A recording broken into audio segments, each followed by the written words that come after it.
Bismillahirrahmanirrahim. Assalamualaikum warahmatullahi wabarakatuh. Kembali lagi dengan saya yang akan mempelajari tentang bentuk akar, pangkat, dan logaritma dalam kelas 10 ya. Nah, dalam akar, pangkat, dan logaritma itu sebelumnya kita telah membahas tentang bentuk pangkatnya ya. Nah, sekarang saya akan menjelaskan tentang bentuk akarnya. Nah, lanjut aja ya.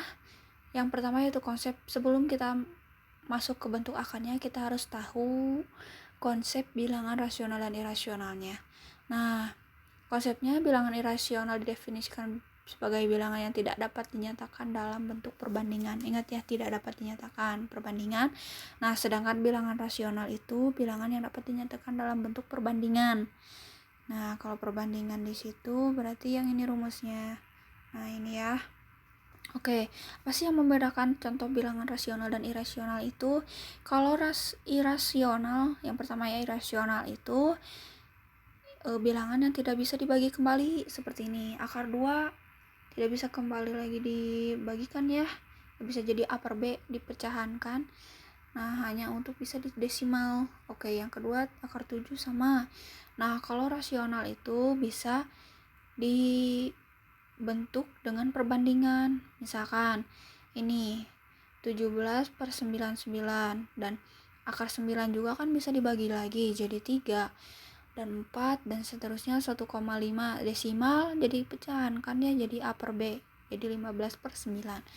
Oke, yang selanjutnya bentuk akar. Bentuk akar, pengakaran atau penarikan akar suatu bilangan merupakan kebalikan dari pemangkatan suatu bilangan. Akar dilambangkan dengan notasi ini, simbolnya ya. Secara umum bentuk akar ditulis dengan bentuk N akar A kalau kita dilihatnya ya, tapi dibacanya itu akar pangkat N dari A.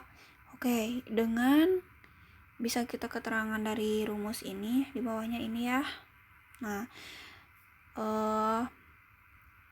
akar pangkat N dari A itu disebut dengan akar radikal. Nah, untuk notasi dari akar itu disebut lambang bentuk akar. Dan N itu dari ini nih, N akar. Nah, N ini disebut dengan indeks. Oke, selanjutnya A. A itu yang ada di dalam akar ini. Nah, A ini bisa bilangan bulat, bisa bilangan ganjil, bisa bilangan negatif. Misalkan ya, A ini 1, 2, 3, 4. Bisa ganjil juga kan 3, 7, dan sebagainya. Nah, bisa juga negatif 1, negatif 2, dan sebagainya. Oke, bentuk akar itu terbagi atas 2 jenis nih. Ada bentuk akar senama, ada juga sejenis. Nah, akar senama ini apa sih ya? Suatu bentuk akar dikatakan akar senama jika indeks pangkat akarnya sama. Indeks akar, ingat berarti indeks akar itu yang N-nya ya, N akar. Nah, N ininya yang sama. Coba lihat yang contoh yang ke B lah ya.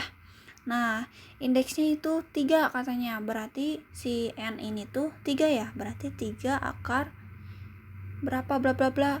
Nah, kalau misalkan 3-nya di sininya sama, yang keduanya juga sama, berarti itu mempunyai indeks 3. Jadi itu namanya akar senama. Nah, yang kedua yaitu akar sejenis. Akar sejenis itu yaitu suatu bentuk akar dikatakan akar sejenis jika indeks dan radikalnya sama. Ingat, indeks dan radikal. Indeks itu kan yang N ya. Nah, radikal itu yang A-nya. Berarti N dan A-nya itu harus sama. Nah, kalau N dan A-nya itu berarti misalkan di sini contohnya itu 3 akar 2, berarti 3 sama 2-nya ini harus sama indeks dan radikalnya. Nah, berarti ini sama nggak ya? 3 sama 10 ini. Salah ya? Yang ini. Ini 2, ini 2, ini juga 2 deh. Radikalnya sama, indeksnya sama nih. 3, 3, 3. Berarti itu namanya akar sejenis. Seperti halnya bilangan pangkat, bentuk akar pun memiliki sifat-sifat tertentu, yaitu sebagai berikut. Untuk A, bilangan real dengan N, bilangan asli yang sesuai berlaku nih rumusnya. Jadi kalau misalkan kita nemuin pasti namanya tuh akar yang seperti ini dengan rumus yang seperti ini, berarti kita menjumlahkannya juga seperti ini yang ada di sini kotak ya. Nah, kalau dibacanya itu seperti yang di atas. yang tadi saya jelaskan, berarti akar pangkat N dari A dikali akar pangkat N dari B sama dengan akar pangkat N A dikali B. Karena kenapa akar N sama akar N itu sama, bisa kita satukan jadi akar N A dikali B gitu.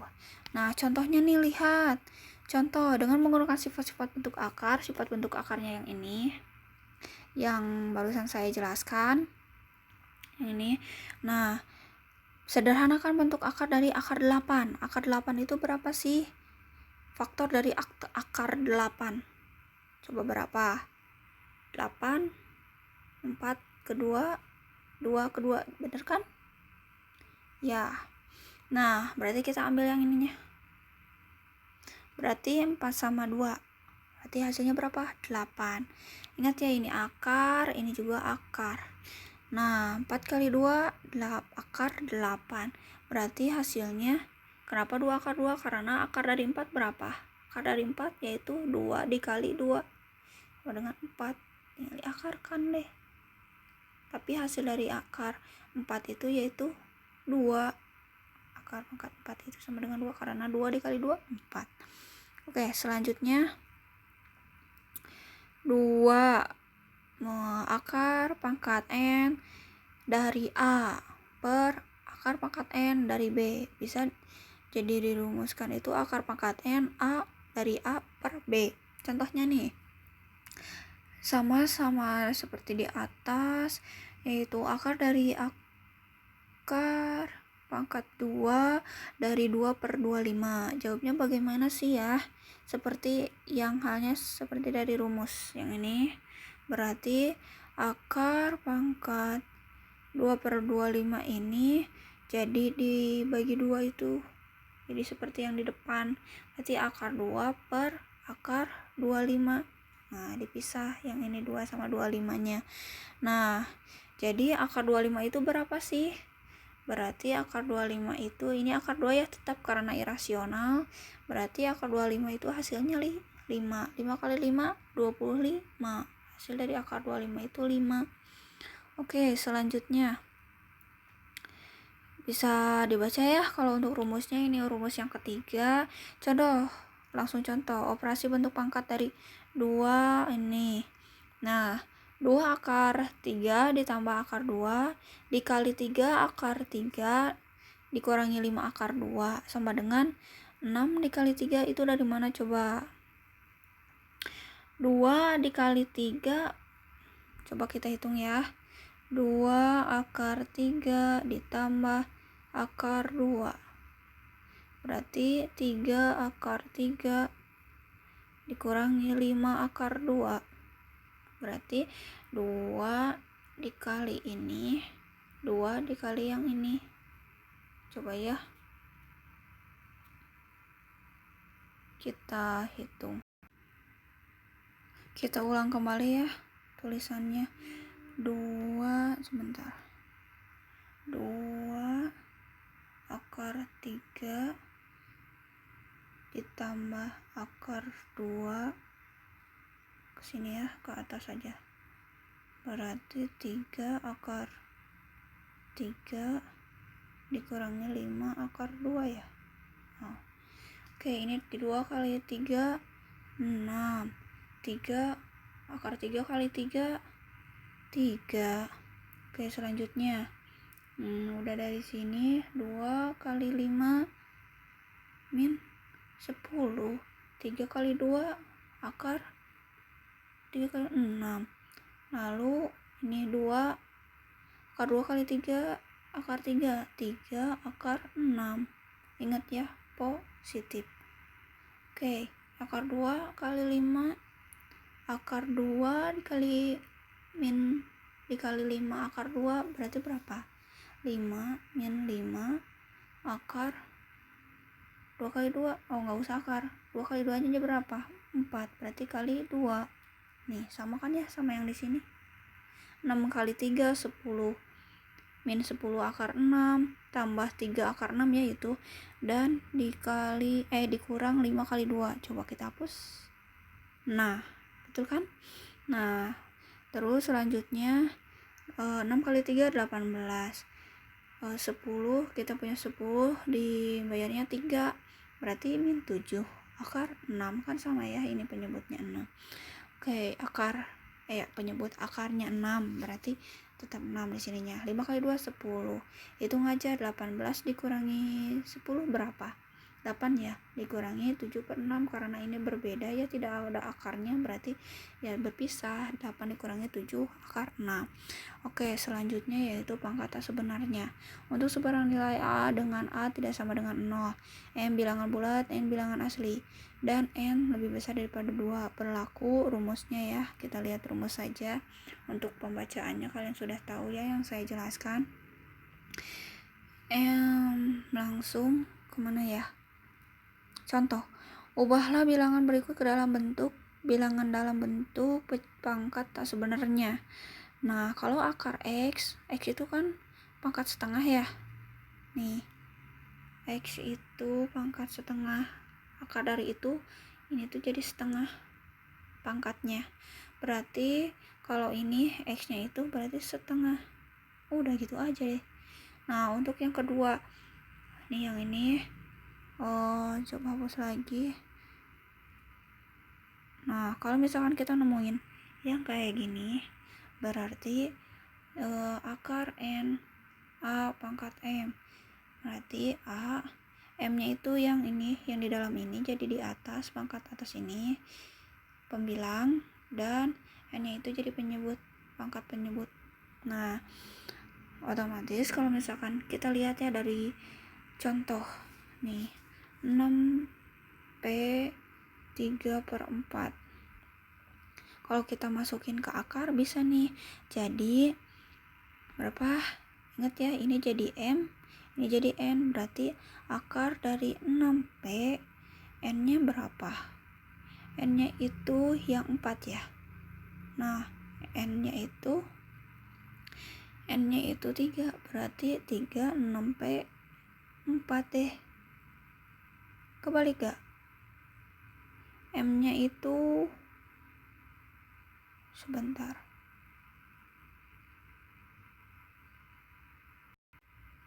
Oh iya, kebalik ya. Berarti ingat ya, N, bentar belum ada. N per A pangkat M sama dengan A M per N. Berarti kalau 6P kita keakarin 3/4, berarti ini M ini N. Oke, berarti kalau diakarin akar dari 6P, ini 6P itu A ya. Nah, untuk M-nya itu berarti 3 ya. 3, ininya 4 deh. Nah, nanti dijumlahkan 6/3, 6 pangkat 3, terus P pangkat 3. Jadi hasilnya 6 kali 6 36, 36 dikali 6 ya, berarti 216 P pangkat 3. Nih, kan betul. Pangkat 4, akarnya 4. Nah, oke, yang selanjutnya yaitu bilangan A pangkat 1 per N dan A pangkat M per N disebut bilangan dengan pangkat tak sebenarnya. Oke, yang keempat yaitu sifat-sifat operasi pangkat tak sebenarnya. Untuk A, B bilangan real dengan A, B tidak sama dengan 0 serta P, Q bilangan rasional, maka berlaku sifat-sifat operasi pangkat tak sebenarnya sebagai berikut. Nah, lihat ya untuk contoh sifat operasi pangkat tak sebenarnya itu, kalau ada A pangkat P dikali A pangkat Q, berarti P dan Q-nya itu jadi tambah. Oke, tapi A-nya sama ya. Nah, kalau ada A P dibagi A Q, bisa AP per AQ. Sebelum penjelasannya ada ya yang waktu bentuk pangkat. Nah, jadi P dikurangi Q. Nah, kalau ada A P dalam kurung, terus A pangkat P dalam kurung lagi ada Q, berarti P Q ini dikalikan. Jadi P kali Q. Terus ada A dikali B, pangkatnya P, berarti dipisahkan jadi AP dikali AB, BP ya. Oke, yang kelima A per B pangkat P, berarti dipisahin aja, ini AP-nya, B jadi BP-nya. tapi B tidak sama dengan 0. Nah, kalau misalkan ada perpangkatan A min P, nah kita bisa dipecahkan jadi 1 per A P, jadi si negatifnya hilang, jadi P nya positif. Oke, langsung saja ke contoh ya. Contoh sederhanakan operasi bentuk pangkat sebenarnya dari X 2/3. Bisa lihat ya, berarti kalau misalkan ada 2/3 dan P dan 4/3, kalau sama penyebutnya yang langsung saja dijumlahkan. Nih 2/3 tambah 4/3 berarti 6/3, jadi X nya 6/3. Nah pangkat 6/3 itu berapa hasilnya? X sama dengan pangkatnya 2. Nah kalau ada pembagian sama yang tadi saya jelaskan, berarti pembagian itu ininya yang dikurangi perpangkatannya. Tapi ingat penyebutnya sama enggak? Kalau enggak sama berarti harus disamakan terlebih dahulu, lalu jumlahkan saja berapa hasilnya. Nah ini kan min ya, min ingat dari sifat yang tadi barusan saya jelaskan, berarti kalau mau jadi positif jadi 1 per A 11/10, positif kan ininya pangkatnya. Nah untuk dipecahkan kembali jadi 1 per A dikali A 1/10. Oke, selanjutnya itu A ini kan dari 10/10 jadi 1. Nah ini kalau kalian bingung. Oke, jadi 1 per A akar dari, ingat ya yang M yang N barusan saya jelaskan, yang ini akar, N ini A pangkat M, berarti M nya jadi 1 nih, pangkat 1 kan, N nya jadi pangkat 10, akar 10, pangkat akar 10 ya, ini tuh yang N ini nih. Oke, yang selanjutnya C A pangkat 4, B pangkat 6, C pangkat 7. Ini setengahnya, pangkat setengah semuanya, berarti 4 ini dikali ini ya, 4 pangkatnya dulu, 4 dikali setengah berapa? Jadi 2 ya. 4 dibagi 2 berapa? 2 kan. Nah sekarang 6, berarti 6 dikali setengah berarti kali 1 6/2 berarti 3. Oke, selanjutnya yang mana ya? Yang C ya. C nya itu gak bisa lagi ya, karena 7 dikali 1/2 yaitu 7/2, tetap 7/2. Oke, selanjutnya yaitu ke berapa? Kalian bisa lah ya bawahnya, sama halnya yang saya jelaskan yang B. Nah yang ke D itu 2/3/7, pangkat 2 pangkat 3/7 dipangkatkan kembali 7/6, berarti yang pangkat 3/7 sama 7/6 itu dikalikan, yang hasilnya jadi 3 kali 7 berapa? 21 ya, dibagi 7 kali 6. Nah yang hasilnya berapa itu? Nah 7 kali 6 berarti 42, berarti hasilnya berapa nih? Salah. 3 kali 7 21 per 7 kali 6 42, diperkecil jadi dibagi 21, ini 21 dibagi 21 ya 1, 42 dibagi 1 ya 2. Nah pangkatnya jadi setengah, jadi 2 pangkat setengah, bisa dipangkat dijadikan akar, jadi akar 2 karena akar ini kan setengah, pangkat setengah. Oke, begitu saja, sekian dari saya. Terima kasih telah melihat dan mendengarkan. Sekian dari saya. Wassalamualaikum warahmatullahi wabarakatuh. Jangan lupa like dan subscribe ya.